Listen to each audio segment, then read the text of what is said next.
Hola, en este episodio hablaremos de la salud mental y su transformación en el confinamiento, de cómo la conversación de bienestar se trasladó a redes sociales y de los servicios y productos que respondieron a esa nueva necesidad.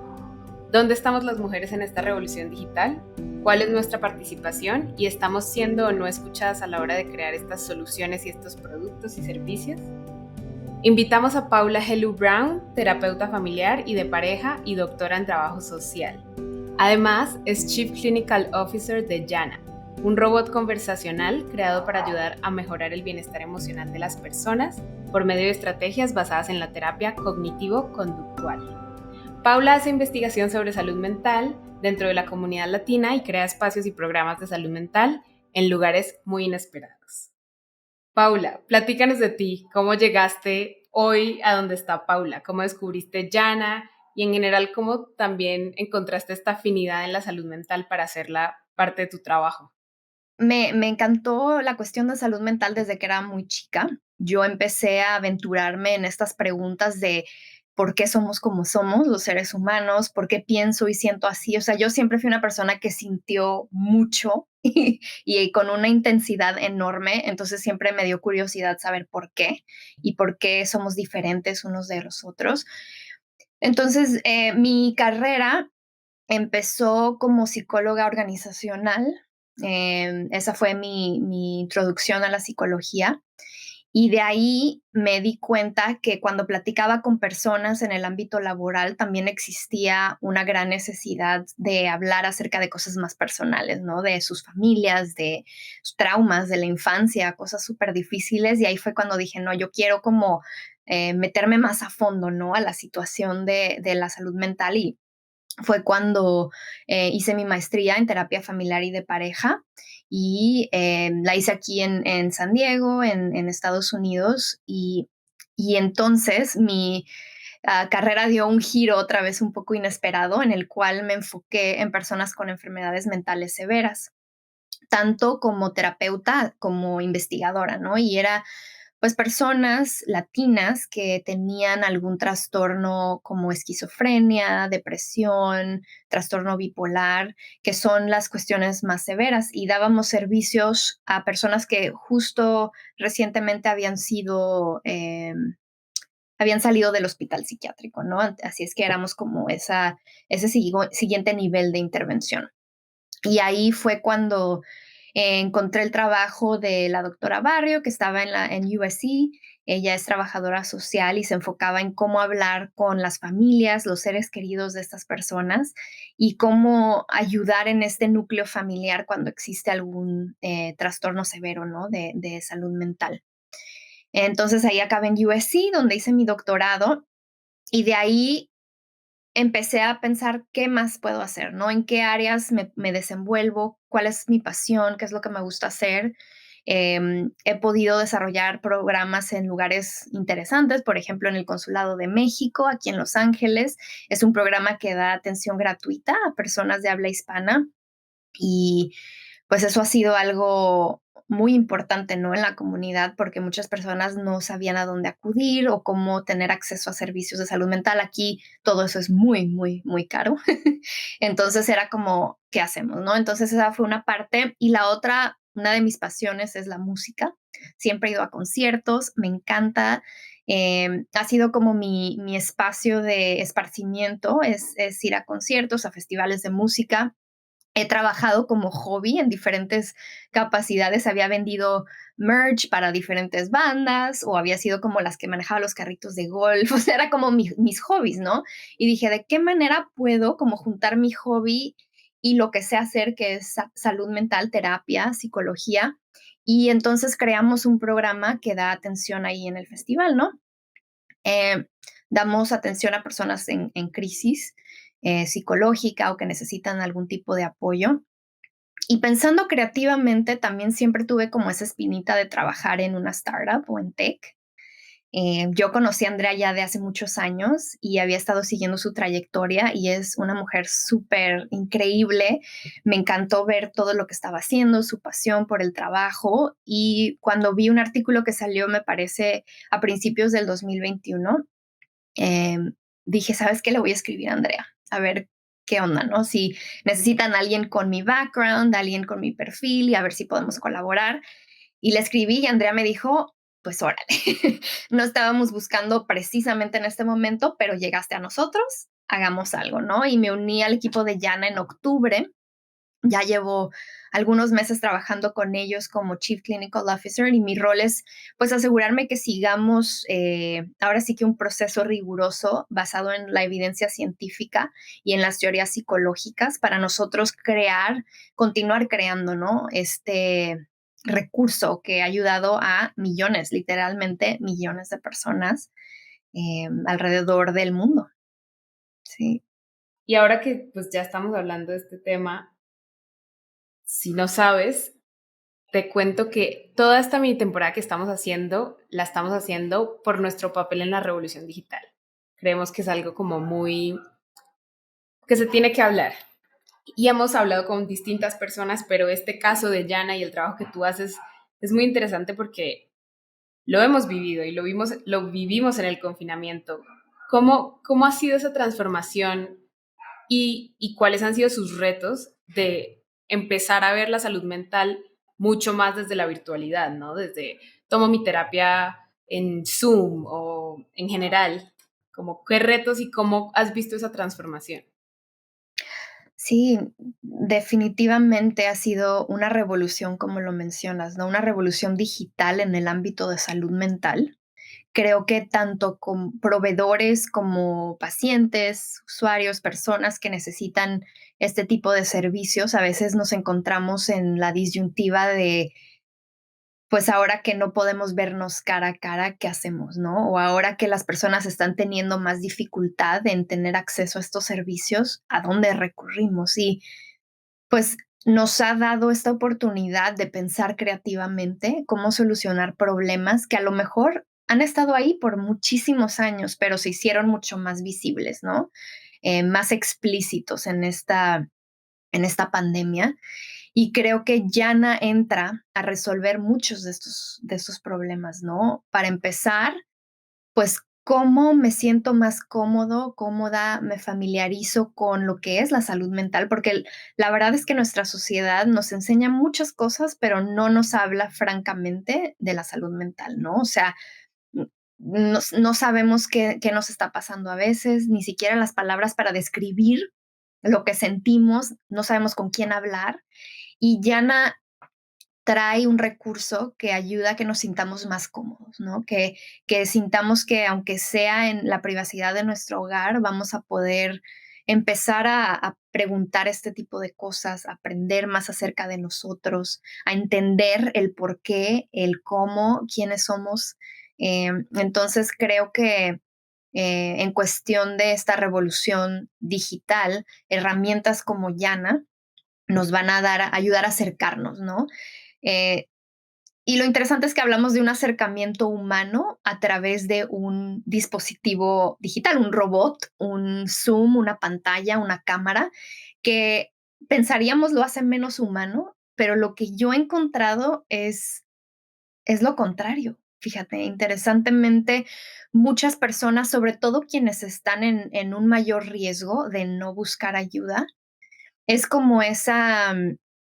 em, como esa mano amiga, ¿no? Que se extiende y que te dice, hey, aquí hay otra manera de hacer las cosas, ¿no? O sea, si hoy no te puedes levantar y no puedes salir de tu casa, aún así puedes trabajar en ti, ¿no? Y creo que a mí eso es lo que más me gustó de Yana, que sentí que es como esa opción para quienes han creído que a lo mejor no hay opción, ¿no? Para ellos. Entonces, pues sí hay retos, sí hay cosas que a veces nos preguntamos cómo le hacemos, qué hacemos, ¿no? O sea, a lo mejor algo que hace Yana súper bien es personas que sienten que están en crisis, es cómo las dirigimos a los recursos, ¿no? Indicados en ese momento. Y creo que ser como ese canal o ese, como le llaman, puente entre alguien en crisis y los servicios que pueden salvar su vida, yo creo que eso es algo importante y uno de los retos a mí en lo personal me llena más, siento más plenitud de poder ayudar. Está muy, muy interesante, sobre todo que hayas dicho que has encontrado un espacio más humano y más cercano a pesar de no estar físicamente pues en un mismo lugar y que lo podemos traducir a otras cosas también, ¿no? La posibilidad de hacer proyectos multiculturales, ¿no? Con personas que están en diferentes partes del mundo y creo que eso también es una, como la magia de la conectividad. Eh, pero también tenemos esta otra parte que ha hecho como un hueco, lo digo yo al estar lejos de mi familia, por ejemplo. Las maneras de comunicar también cambiaron porque ya no nos podíamos ver. A lo mejor alguien, no sé, estaba enfermo, testeó positivo, o teníamos mucho miedo al principio y no sabíamos que podíamos vernos con más de dos personas. Y eso nos pegó muchísimo. Eh, ¿cómo, ¿Cómo podemos como identificar más esos sentimientos, pero sobre todo hablarlos con nuestros seres queridos? Porque siento que claramente, y lo sabes tú más que yo, la terapia es indispensable, pero creería que también la conversación con personas que te conocen de toda la vida. Sí, no, tienes toda la razón. Creo que esto nos lleva a ser un poquito más directos con la manera en que preguntamos cómo están otras personas, ¿no? Porque antes como en la interacción diaria podíamos darnos cuenta si existía algún cambio en el estado de ánimo, en el tono de voz, en los hábitos diarios de bañarse, levantarse, comer. Y ahora que estamos lejos y que algunos continuamos estando lejos de nuestras familias y seres queridos, ahora tenemos que tener un propósito más directo y deliberado al preguntar, oye, ¿cómo estás? Pero no quiero que me digas bien, o sea, dime realmente qué sientes. Una palabra, ¿cómo describirías cómo te sientes hoy? Entonces creo que nos reta a realmente encontrar el vocabulario, la manera de preguntar a través de la cual vamos a obtener la respuesta, ¿no? Que antes a lo mejor el lenguaje corporal nos daba o el observar el comportamiento nos daba, ¿no? Entonces, pues sí, es un reto bastante grande, sobre todo si somos personas introvertidas, si somos personas poco expresivas, si nos da pena o miedo, ahí sí veo que es un reto, pero también creo que nos ofrece esta oportunidad de podernos comunicar verbalmente de una manera más directa y más abierta y con un propósito más deliberado y claro. Totalmente. Y ahorita que hablas justo de estos cambios que o hicimos o deberíamos empezar a hacer de, bueno, ¿cómo me acerco ahora a preguntarte cómo estás? Porque vivimos colectivamente un evento traumático. Tenemos que ser mucho más específicas, eh, pero también mucho más empáticas. Y esta es una pregunta que creo que no la logro entender yo, cómo fue el trabajo detrás de, pero Jan al ser un chatbot, ¿cómo es tan empática?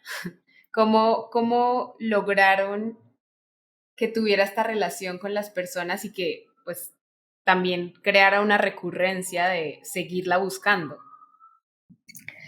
Pues primeramente creo que la respuesta es Andrea Campos, la fundadora. Es una persona sumamente empática y llana. Ha sido en gran parte su voz y el reflejo, ¿no? De su calidad humana, que es súper auténtica. Creo que Yana es como extiende la humanidad, no sé, o sea, es como por ejemplo, pienso en la película de Disney, de Big Hero 6, bueno, creo que es Disney, no sé si es Disney, oh my God, pero esa película donde es como un robotcito que ayuda a las personas y te da un abrazo y no sé, te está ahí para cuidarte. Entonces, creo que Yana, el propósito de Yana ha sido muy claro desde un principio y es precisamente ayudar, ofrecer un espacio lleno de compasión y lleno de empatía, que primeramente es como la voz y esa voluntad de Andrea, y como ha continuado creciendo Yana, se ha convertido en ese trabajo en equipo, porque la verdad el equipo de Yana es, uy, no sé, uno de los mejores lugares en los que he trabajado. O sea, así como sientes esa calidez a través de las conversaciones de Yana, es como lo que se siente trabajar en esta startup, ¿no? Y quien crea las conversaciones son personas que tienen entrenamiento y capacitación de salud mental y psicología, tratamos de seguir protocolos con evidencia científica, manuales de intervención que han sido validados. Entonces, lo que estamos haciendo nosotros es no únicamente crear un chat, un robot que va a hablar, sino nos aseguramos que todas las conversaciones que Yana tiene con las personas sean conversaciones que están empapadas de compasión y de empatía, pero además de evidencia científica que nos ha demostrado anteriormente que este tipo de intervención sirve, ¿no? Y es de lo que más me motivó también a trabajar en Yana, es que yo sabía que no es alguien nada más como, ay, improvisando, ahí se va, muy buena idea, hacemos, ¿no? O sea, no, es alguien que realmente se ha tomado el tiempo de investigar, de relacionarse con las personas, de buscar consejo, de buscar consultar con los expertos. Entonces, es una aplicación que ha sido creada con mucho propósito y con toda la intención bien delineada de principio a donde estamos ahorita, ¿no? Entonces, yo creo que eso que la gente siente cuando interactúa con Yana va a sonar súper cursi, pero siento como que es ese amor y esa pasión que todos los que trabajamos en Yana todos los días tratamos de extender a todas las personas, ¿no? Alrededor del mundo. Es esa sensación de, hey, hay alguien ahí a quien le importas y sí, es un robot y una aplicación, pero realmente hay alguien detrás, ¿no? Behind the scenes, que efectivamente te quiere, ¿no? Y que efectivamente se preocupa por tu bienestar. Qué importante, la verdad. Y creo que pues es una necesidad que siempre ha existido, ¿no? La salud mental es algo que, igual que nuestra salud física, es equivalente. La importancia es la misma. Pero lo que decías al principio no es tan común, ¿no? O sea, siento que ha tenido bastante revuelo últimamente, pero no nos enseñaron, o hablo de mi experiencia latina también, no era como, oh sí, tienes que ir a terapia y cultiva todo tu bienestar mental. Eh, y quiero saber ahorita que pues ya realmente estamos en esta nueva normalidad que llaman, ¿no? Al final ya sabemos cómo cuidarnos, ¿no? Lávate las manos, usa tu tapabocas. Lo que seas que hagas para cuidarte, ya hay suficiente información. ¿Qué problemas ves más en Llana? O sea, ¿qué problemas de salud mental actualmente, ya incluso volviendo como a reinsertarnos a la sociedad, están pasando? Creo que lo más importante que atendemos son cuestiones de ansiedad y depresión. No sabemos específicamente o como detalles personales de lo que está viviendo la gente, pero a grandes rasgos lo que más busca resolver son cuestiones de ansiedad y depresión.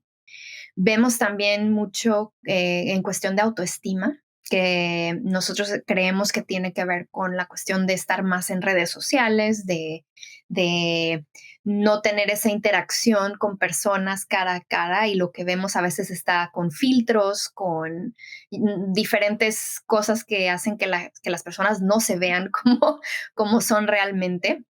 O sea, el típico que la persona se para de la cámara y trae el pantalón de la pijama, ¿no? Pero lo que vimos fue, uy, súper bien, ¿no? De acá para arriba. Y como que eso ha sesgado mucho ese concepto, ¿no? De nosotros mismos. Em, entonces, sí, cuestión de ansiedad, de depresión, que son como el primer objetivo que atiende Yana, pero también sí cuestión de gente que se siente solitaria, por estar lejos de su familia, personas que se sienten tristes, cuestiones de relación familiar y de pareja, que fue otra cosa que sí se vio súper afectada durante la pandemia y el confinamiento, esas relaciones interpersonales que sin lugar a duda fue algo que también vimos como aumentar, ¿no? Totalmente. Y creo que esta es una pregunta muy importante para mí y para todas las personas que nos están escuchando y es, ¿cómo identificarlo? O sea, cómo poder entender también que es momento de trabajar nuestra salud mental y dónde podemos encontrar espacios de apoyo. ¿Conoces, no sé, algunos recursos, grupos, pueden ser herramientas digitales o presenciales? Claro, sí. Pues una de las señales principales que es momento de buscar ayuda es cuando nos damos cuenta que las cosas que siempre nos han funcionado para sentirnos bien, no están funcionando, ¿no? O sea, ya intenté ir a correr, ya intenté comer 3 veces al día, ya intenté platicar con mi amiga, nada, o sea, me sigo sintiendo súper mal o súper ansiosa, o sea, lo que hacemos siempre no nos está sirviendo, ¿no? Eso es una señal de que este síntoma o esta situación está sobrepasando nuestros recursos y habilidades para afrontarlo, ¿no? Esa es una de las señales. La otra es que nos estemos distanciando de nuestros seres queridos y es difícil cuando estamos literalmente, físicamente distanciados, lo hace más complicado, pero si nos damos cuenta que no estamos hablando por teléfono o mandando el mensajito de check-in semanal con nuestra mamá o papá o quien sea, que realmente no nos está dando ganas como levantarnos en la mañana, estamos descuidando nuestra salud personal, a una mascota o a nuestra pareja. Cuando vemos que hay muchas áreas en nuestra vida que estamos descuidando y que se están viendo afectadas, eso también es otra señal de hey, algo anda mal, hay que hacerlo, ¿no? Hay que buscar ayuda. Y pues hay muchas maneras de encontrar esta ayuda. No voy a decir que es fácil, porque la verdad muchas personas buscan y buscan y no encuentran esos recursos. Entonces hay que ser muy honestos, ¿no? La realidad es que no es fácil para todos buscar ayuda, pero hay varios recursos. En México hay algunos números de teléfono que pueden darte orientación psicológica gratuita. Muchas de estas funcionan las 24 horas. Por ejemplo, la línea de Saptel, Consejería Saptel, es una hotline y es un sistema nacional, o sea, pueden hablar de toda la República Mexicana y es atendida por psicólogos certificados. Y el número es el 555-259-8121. Y así como existe Saptel, hay algunas líneas más que igual lo que podemos hacer es te las comparto y hacemos como una lista para quien nos esté escuchando si quiere más recursos. Ahí es por donde podemos empezar, ¿no? También yo recomiendo si alguien está asistiendo a una universidad, si está en su trabajo, muchas veces hay recursos a través de ahí que no sabemos. Hay tantas personas que me han dicho, yo ni la menor idea que mi escuela tenía alguien que me podía ayudar, ¿no? O que en mi centro comunitario había terapia, ni la menor idea, ¿no? Entonces es también estos recursos que ya existen en nuestra vida, es preguntar, saber si alguien local sabe, ¿no? ¿Dónde podemos buscar esta ayuda? Y pues también en Yana tenemos esa facilidad de recomendar, tenemos colaboraciones con algunas otras aplicaciones, tenemos colaboraciones con diferentes proveedores que también valdría la pena que visiten, que se echen una vuelta a la app y que vean ahí, es una ruedita que dice cómo recibir apoyo ahorita, ¿no? Inmediatamente o en momento de crisis y ahí también hay una lista de hotlines y una lista de recursos para quien necesite ese apoyo de manera inmediata. Maravilloso, y sin duda los dejaremos para todas las personas que nos están escuchando. Y esta es una pregunta que usualmente siempre hacemos al final, eh, porque la plática despierta conclusiones, ¿no? ¿Qué tres cosas te gustaría decir? ¿Con qué tres cosas te gustaría dejar a las mujeres que nos están escuchando y a las personas que nos están escuchando? Bueno, la primera es Yana, lo que quiere decir en inglés es you are not alone, ¿no? Y eso se traduce como no estás sola. Y esa es una realidad que Yana quiere afrontar, ¿no? Y es, aunque sea a través de tu teléfono, no estás sola.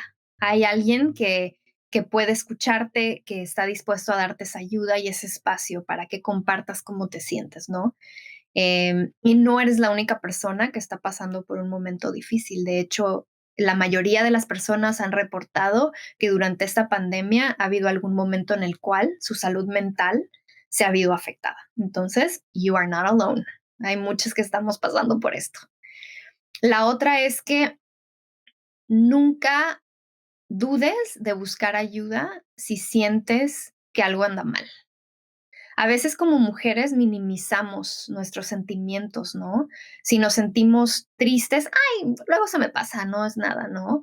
O si nos sentimos muy angustiadas, ay, siempre he sido preocupona, whatever, ¿no? O sea, como que tratamos de minimizar lo que estamos sintiendo por pena, por miedo a que nos perciban como débiles o no sé, hay tanto estigma en cuestión de salud mental y sobre todo de una mujer que padece una enfermedad mental.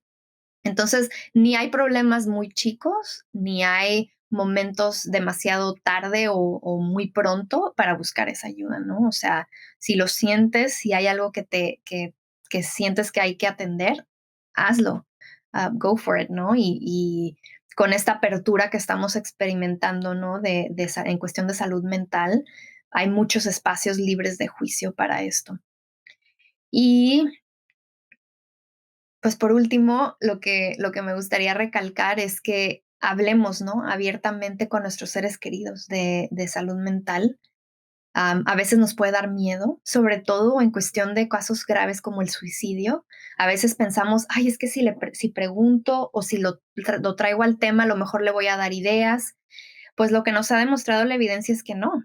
O sea, el hablar del suicidio no le va a dar idea a alguien de suicidarse. Y al contrario, puede decirle, hey, esta persona es una persona segura con quien puedo hablar de estos temas y no se van a asustar, ¿no? Y tener ese recurso de una línea de teléfono donde puedan hablar, pero decirle a la persona, aquí estoy, entiendo por lo que estás pasando, a lo mejor compartir yo, a veces con la gente con la que platico, comparto que yo he padecido de enfermedades mentales también a través de mi vida y el normalizar esas conversaciones es tan importante para cambiar nuestra cultura y darnos cuenta que no importa quién seamos, dónde vivimos, dónde trabajemos, a quién conozcamos, o sea, nada de eso importa. Cualquier persona puede padecer una enfermedad mental y mientras más lo hablemos y con más apertura, más vamos a poder ayudar, ¿no? Y hacer algo al respecto.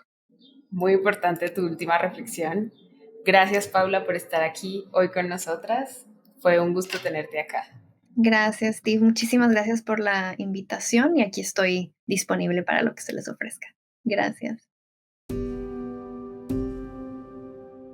En el próximo episodio hablamos de qué pasaría si más mujeres diseñamos la experiencia de usuario, ese flujo que nos permite navegar la mayoría de páginas y aplicaciones que utilizamos hoy. ¿Dónde estamos las mujeres en esta revolución digital?